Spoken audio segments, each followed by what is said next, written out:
Vadodara railway station પર પિતા સાથે ગયેલા 5 વર્ષના બાળકનું અપહરણ કરનાર આરોપીને ઝડપી લેવામાં આવ્યો છે।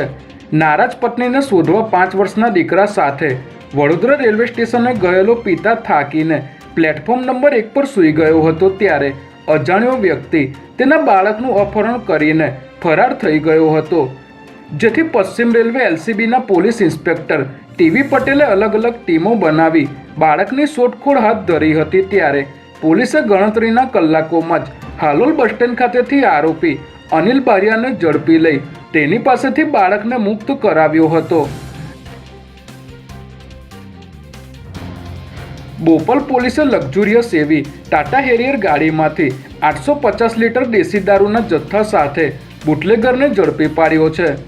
પોલીસને ચોક્કસ બાતમી મળી હતી કે આરોપી ગૌરવ ઠાકોર તેની સફેદ કલરની ટાટા હેરિયર કારમાં દેશી દારૂનો જથ્થો લઈને જઈ રહ્યો છે, જેના આધારે પોલીસે વોચ ગોઠવી બાતમીવાળી કારને રોકાવીને તપાસ કરતા તેમાંથી 1,70,000ની કિંમતનો 850 લીટર દેશી દારૂનો જથ્થો મળી આવ્યો હતો। ત્યારે પોલીસે ગૌરવ ઠાકોરને ઝડપી લઈ આ ગુનામાં અન્ય 2 આરોપીઓ વિષ્ણુ ઠાકોર અને ચંદ્રેશ સિંધીને વોન્ટેડ જાહેર કર્યા છે।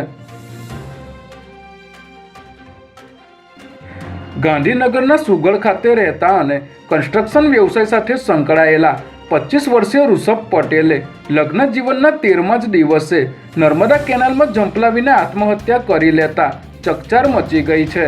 યુવકની કાર રાયપુર નર્મદા કેનાલ પાસે બહુચર પાન પાર્લર નજીકથી બિનવારસી હાલતમાં મળી આવી હતી, જેની અંદર તપાસ કરતા પરિવારને દાગીના, મોબાઈલ અને રોકડ રકમની સાથે અંતિમ ચિઠ્ઠી પણ મળી આવી હતી, જેમાં તેણે પૂર્વ કોર્પોરેટરના પુત્ર સહિત 4 શખ્સોના માનસિક ત્રાસથી કંટાળીને આ પગલું ભરી રહ્યો હોવાનો સ્પષ્ટ ઉલ્લેખ કર્યો છે। ત્યારે પોલીસે ગુનો નોંધી આગળની કાર્યવાહી હાથ ધરી છે।